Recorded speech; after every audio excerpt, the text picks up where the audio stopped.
Blue Jackets have finally broken their losing streak against the Metropolitan Division, their losing streak overall, and is Daniil Tarasov back? We're going to talk about all of that and more on today's Locked On Blue Jackets. You're Locked On Blue Jackets, your daily podcast on the Columbus Blue Jackets, part of the Locked On Podcast Network. Your team every day.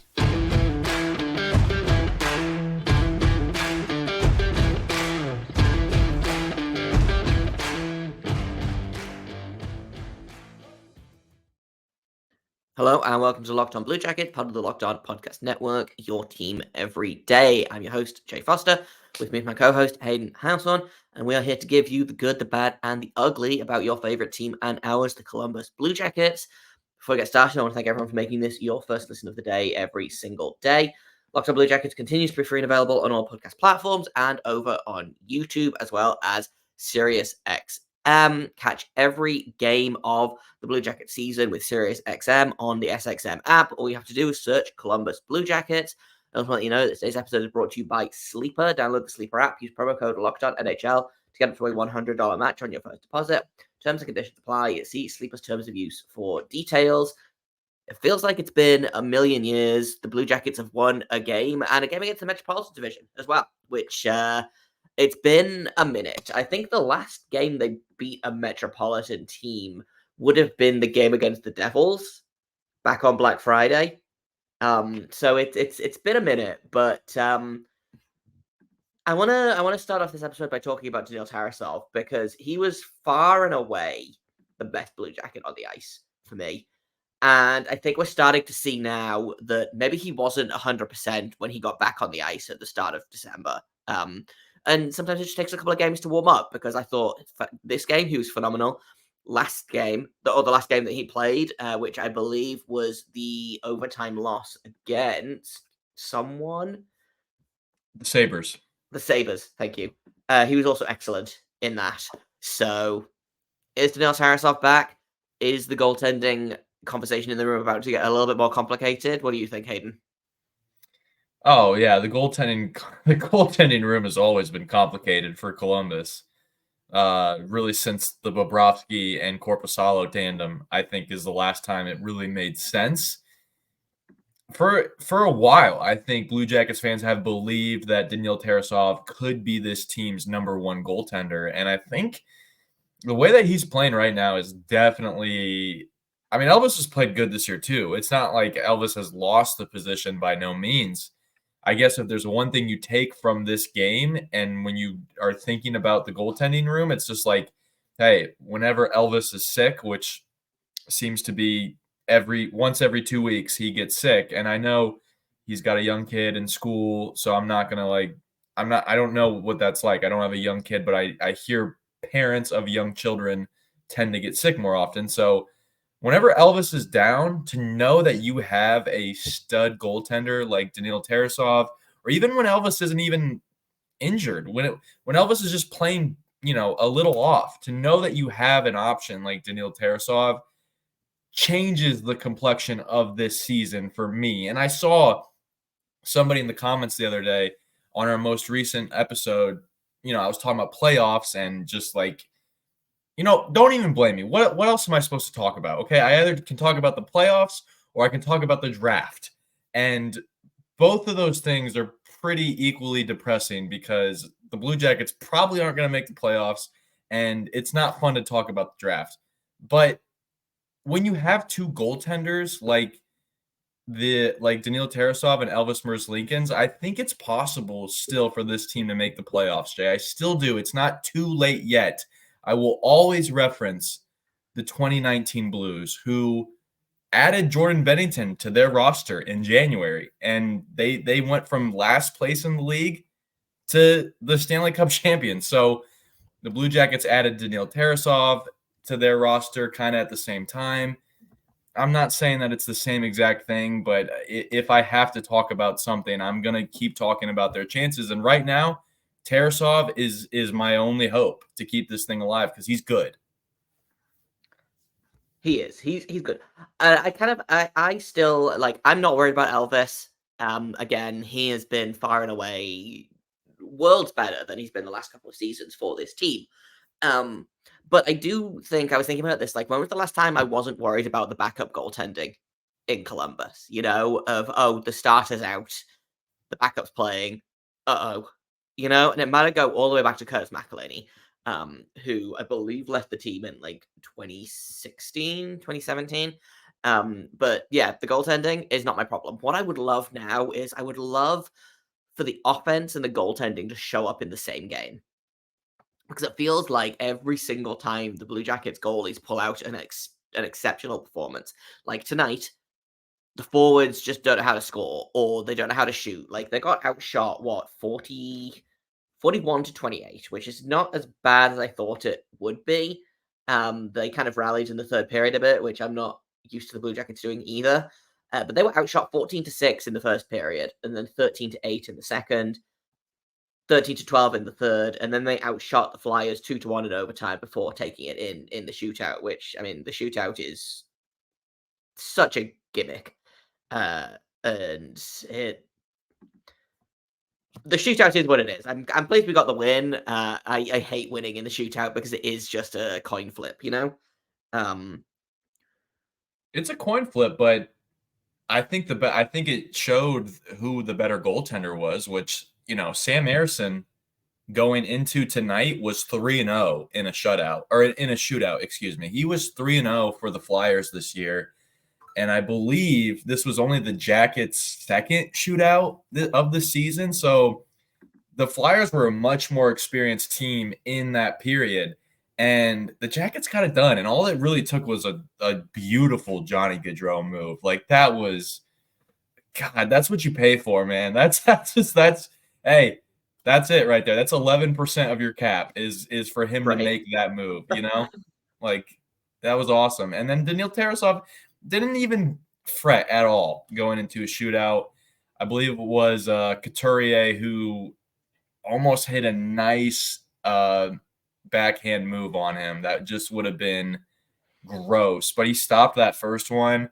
And then he took over, man. I think what the shootout definitely does is show who was the better goaltender, which to me is enough to win you a hockey game, which tonight was Daniil Tarasov. Because he stopped, what did you say, 40 shots tonight? He stopped 39 of 41. Yeah. Great job. I mean, he won the game. This is what we were talking about, I feel like, early on in this year. Like, yeah, Elvis has been playing worlds better, but it didn't really feel like he was necessarily stealing games. I feel like Daniil Tarasov definitely stole one tonight in Philadelphia, which is what they needed. This is the juice that this team needed to not only start the month of January, but to start the 2024 calendar year, right? Like, this is awesome. You needed to get that road win. You needed to knock that monkey off your back of not winning a Metro game in the last 6. So that was great. That was good. Yeah. Let's take a little break. And then when we get back, what I want to do is talk about another player that I thought had a really good game. And I don't believe appeared on the score sheet, but I want to talk about Jake Bean, who I thought was the best defenseman on the ice tonight. So we'll do that in just a second here on Locked On Blue Jackets. First, though, we've got to talk about FanDuel because the NFL regular season is just about wrapping up. But don't worry, there's still time to get in on the action with FanDuel, America's number one sportsbook. Right now, new customers are going to get $150 in bonus bets guaranteed when you place a $5 bet. It's $150 in bonus bets, win or lose. All you have to do is you don't even have to win. Just place your bet, pick whichever team you want. Pick the Lions, pick the Vikings, pick the Bengals, the Browns, whoever you want. And either you win, which is great, or you lose, which is still great because you're going to get $150 in bonus bets anyway. The app is super easy to use. You can do same game parlays. You can use the new Explore tab to find new exciting bets. They've got a parlay hub where you can make your own parlays and even more. So visit FanDuel.com/LockedOn. Make your first bet a layup. FanDuel, official partner of the NFL, and also us, the Locked On Podcast Network. Welcome back to Locked On Blue Jackets. Talking about the Blue Jackets winning 3-2 in a shootout over the Philadelphia Flyers, snapping, I believe, a 3-game losing streak overall and a 6-game losing streak against the Metropolitan Division as a whole. We talked about Daniil Tarasov, MVP for me, but I want to talk about Jake Bean, who I thought was very, very good in this game. There was a couple of moments where Jake Bean is one of those players, I think, that you don't really notice all of the time unless something goes wrong or something goes really, really right, But there were a couple of moments in that game where I looked up and Jake Bean was just like he went up against Travis Konechny, he went up against Sean Couturier, all of the Flyers' big guys, and Jake Bean was just like having none of it, which is really great to see. He led the team in possession percentage, shot attempt share at 53%. The only other players to be above 50% at even strength were the Russian line and Jack Roslovic. So, he's in pretty good, what's the word I want? He's in pretty good company there. And he only played 15 minutes at even strength, which we're back to doing that, I guess. Just, again, some very strange lineup choices, which I'm going to want to talk about. What was interesting, I thought, is that Erica Branson played the least of all of the defensemen at 5-on-5. Not necessarily a bad thing, but definitely surprising. So I guess let's talk a little bit about the defense as a whole, because I think it definitely is missing something with Werenski out. But how do you think the defense looked in general in this game? Because I feel like it's been shaky for a couple of games now, but it looked not terrible in this one. Yeah, it's been shaky, and I know the Flyers put a lot of shots on goal tonight, but let's give credit to the Flyers and let's give credit to Torts. He is squeezing the most out of that team for sure. And they were missing Cam Atkinson tonight, who is definitely a threat on offense for them. Konechny got his, and dude, is he the arguably the best? This is a kind of a hot take, but is he the best player in the Metro? Is he? I'm gonna say no, but he's definitely the best player on the Flyers, I think. Yeah. He's pretty darn good, dude. Like he'll lock down they have the third best penalty kill, and I think a huge chunk of it is because Travis Konechny he doesn't stop playing full speed. He is the quintessential like John Tortorella player in terms 100%. of and he's so good. He's got 19 goals this year. I know there's Sebastian Aho, Artemi Panarin. I know there's Alex Ovechkin. Like there's great players in the Metro, but I think Konechny definitely deserves his. They're beaten up on the defense for sure. Not having Werenski, not having Boquist as an option, not having Nick Blankenberg, who it's been a minute since we've seen him. But not having those guys definitely hurts. But I think the defense, I think it's fine. It's just okay. It's a lot better than last year, which for me is okay for now. I'm not like jumping up and down happy about the defense, but I think they're okay. I actually think Pascal needs to devote more attention to these overtime periods and how he's divvying up the forwards and how he's divvying up power play time too. I think he needs to take a closer look at those because he has to just work with what he's got with the defense, which you're starting Jake Christensen out there. Not starting him, but like you have to have him out there as a third line D pair, which I thought him and Erica Branson were fine together tonight. I thought that was okay. I thought Erica Branson actually was the weaker link tonight. He's been great all year, but I thought he had a couple turnovers tonight that he could have cleaned up for sure. So not mad about the defense. As long as you got a goalie that's going to stop shots, and let's be honest, I don't know the advanced stats. I haven't looked them up yet, but I would be willing to bet that a lot of the shots that came on Daniil Tarasov were outside of high percentage scoring areas, So it's like if they're flushing the play out, that's fine. And it's just trust the interesting that goalie. you say that actually, because I did just look this up because I was curious. So at 5-on-5, the Philadelphia Flyers had 51 shot attempts on on Tarasov, only 5 of those were high danger shot attempts. So 46 of them were low danger or medium or mid danger. The Blue Jackets had 42 shot attempts on Ayrson and had 6 high danger shot attempts. So the Blue Jackets actually out attempted the Flyers at high danger shots, only by 1, but a significantly higher percentage. They had it was 6-5 were the final shots for high danger Corsi 4. So I just thought that was really interesting, in that it's something that I thought as well, and it's nice to see that the shot attempts back it up. I feel like Daniil Tarasov made a lot of solid saves, but I don't know that a lot of them were like, you know how goalies sometimes they have a game when you're like, they just make these insane saves that you don't even know how it happened. And I don't know that Tarasov needed to do any of those. I think the defense did a decent-ish job keeping them to the outside and keeping them to I feel like a lot of his saves were shots from the point that he saw all the way through, you know? And the goals that he did allow, one of them was Travis Konechny doing Travis Konechny things and deflecting. And then the other one, I believe it just kind of rolled in as Tarasov and Konechny were falling over.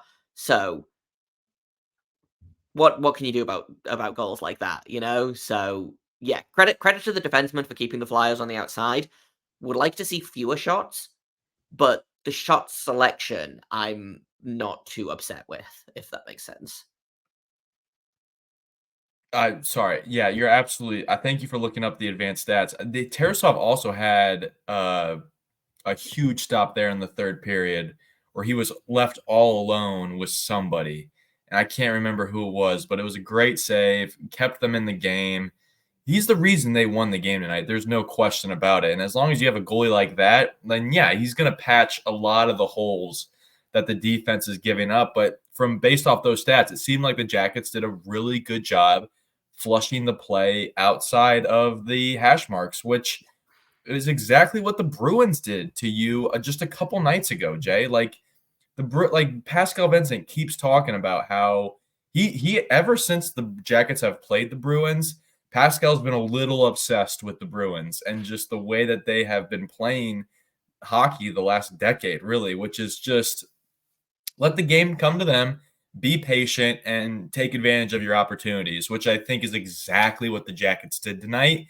They didn't do it in a stunning fashion, but they did it good enough to get the job done, which to me shows improvement, shows that the team is getting better. And I also just remembered that Jack Hughes is also playing in the Metro division. I'll just give him the best match. There you go. So nobody can say Hayden doesn't know puck. Jack Hughes is the best player in the Metro. But Travis Konechny I'm sure is Penguin fans good. will get mad about you for that, but I also don't really care what Penguins fans think, so it's fine. That's fair. Yeah, I forgot about all those guys. I still don't think it was like a sterling defensive effort or whatever, but I think it's a game that it was much closer than the initial box score indicated. And you know what? I'll take that. Let's take another quick break, and when we get back, we get to talk about some World Juniors, because the Blue Jackets have a prospect for today at 1:30 Eastern. So we'll talk who that is and how excited we are in just a second here on Locked On Blue Jackets.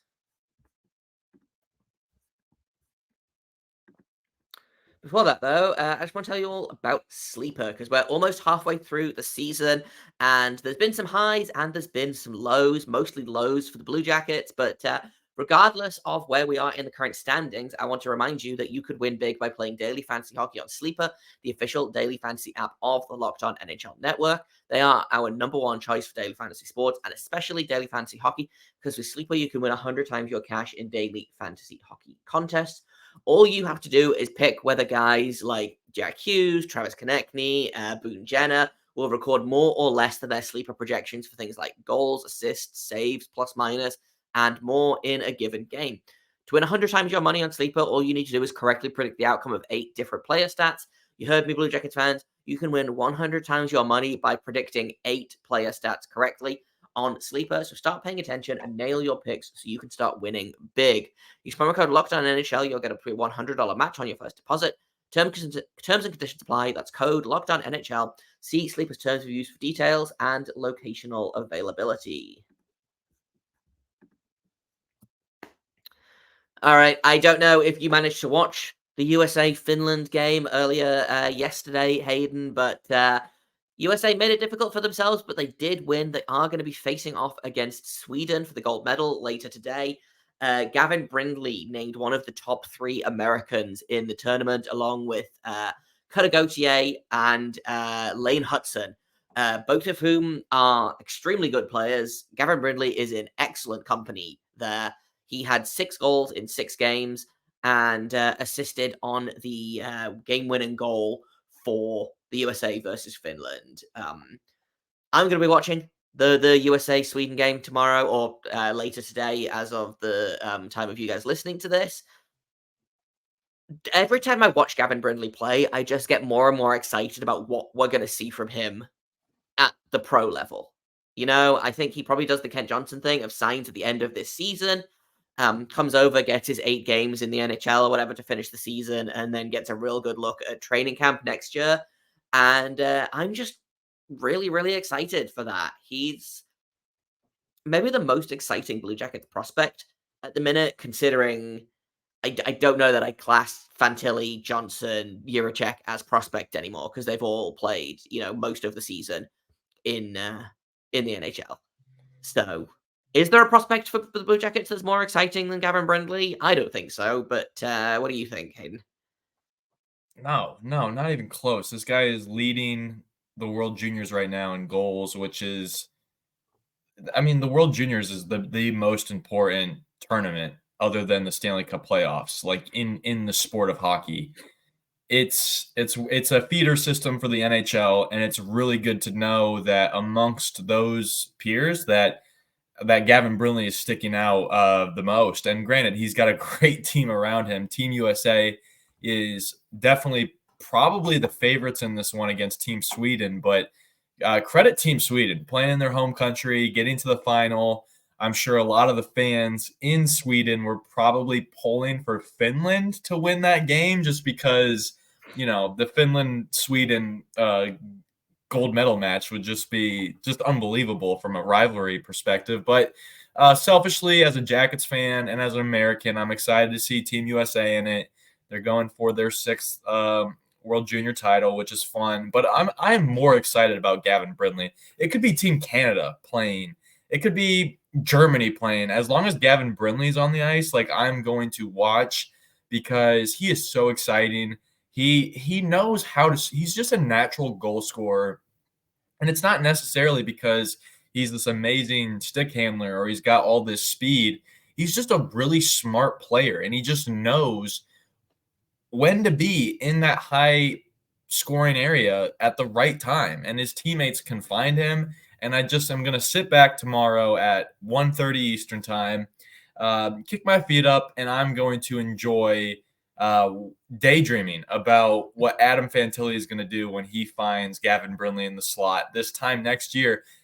Heck, this year, at the end of this year, right? Gavin Brindley is going to probably finish his season with Michigan and join the Jackets, right? Like that can happen. That's the thing that happens. You've got to think that's their first thought is they get Gavin Brindley to Columbus and right, okay, let's put you on Fantilli's wing and see if you guys can recreate that magic from college, because they were just so good together. But just a handful of the players that Gavin Brindley outplayed on his own team.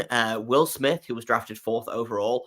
Ryan Leonard was drafted 8th overall in the same draft. Oliver Moore, 19th overall in that draft. Cutter Gauthier was named a player of the tournament, so was Lane Hudson, so we'll skip over those guys. Isaac Howard was a first-round pick of the 2022 draft. Gabe Perreault, 23rd overall in this most recent draft. Jimmy Snuggerud, first-round pick from 2022. Frank Nazar, first-round pick from 2022. And he was better than all of those guys. And I think that's really, really exciting when you consider where the Blue Jackets drafted him, which, okay, he's a 2nd-round pick. He's not a 7th-round pick. But when I look at the fact that a lot of the amateur scouts that I talk to had him in kind of their top 10 to 15. I know I was talking to Will Scout the other day, who's one of my favorite prospect expert guys. He had him at 9th overall, and the Blue Jackets got him at 34th. So this is just going to become locked on. If the Americans win World Juniors, we might just turn this into Locked On Gavin Brindley for a couple of weeks, because that's probably going to be the most exciting thing that's happened to the Blue Jackets organization since they drafted Fantilli. And they've played a lot of hockey since then. So go USA. It's World Juniors is always fun for me because I don't really have a horse in the race. So like, I wouldn't have been mad about Canada making it to the gold medal game because they had Matejchuk and Dumais. I wouldn't have been mad about Finland making it. Oiva Keskinen had a really strong tournament. I thought the Blue Jackets picked him up in the 7th round of the most recent draft, I believe. So like, everything's coming up Columbus at the minute, prospect wise. But Gavin Brindley, definitely my favorite of the prospects. Really, really, really excited to see him in the NHL. And I do think it will be at the end of this season. And then he might need to spend some time in the AHL, but I'm expecting NHL debut for Gavin Brindley probably around about the 23rd of March. I'm just kind of pulling a date out my butt there. But that's all we kind of got for today, unless you have anything else that you want to add about Gavin Brindley. I was just going to say about this gold medal match in general. I'm looking. Sweden's got like 5 or 6 first round draft picks already drafted by NHL teams. So this is going to be a heck of a game. It's going to be a great game. Like I said, if you're a true, diehard NHL hockey fan, if you're an everydayer, you watch this game because a good dozen of these players at least are going to be like full-time NHL players in the next couple of years. It's a very fun game to watch. I don't think I need to say anything more on that. It's going to be a fun game. Yeah, I'm excited. Yeah, World Juniors. It's if your team is bad in the NHL, World Juniors is like the best time of the year. I know JD Young of Locked On Sharks has been having a ball because there were like a million Sharks prospects having a good time. So Blue Jackets fans, if you've got nothing to do this afternoon, go ahead, watch USA versus Sweden, and just wait for Gavin Brindley to do something insane because he almost definitely will. Tomorrow, we're going to preview tomorrow night's game against the Minnesota Wild. And we're also going to talk a little bit about Boone Jenner, who was named to the All-Star game in Toronto. We'll talk about what we think of that selection. Is there anyone that we would have chosen instead? And who the Blue Jackets fans should rally behind to try and vote into the Metropolitan Division All-Star roster. And that's all coming up on tomorrow's episode of Locked On Blue Jackets. Thank you for listening to today's episode, making it your first listen of the day. Locked On Blue Jackets continues to be free and available on all podcast platforms. We're over on YouTube. We're on Sirius XM. I'm on Twitter at _ Jacob Foster, JAKOBFORSTER. Hayden is at HaydenH971. The show is at LO_Blue Jackets. You can email us at lockedonbluejackets@gmail.com if you have concerns, questions, criticisms, comments, anything like that. And until tomorrow, make sure you stay locked on.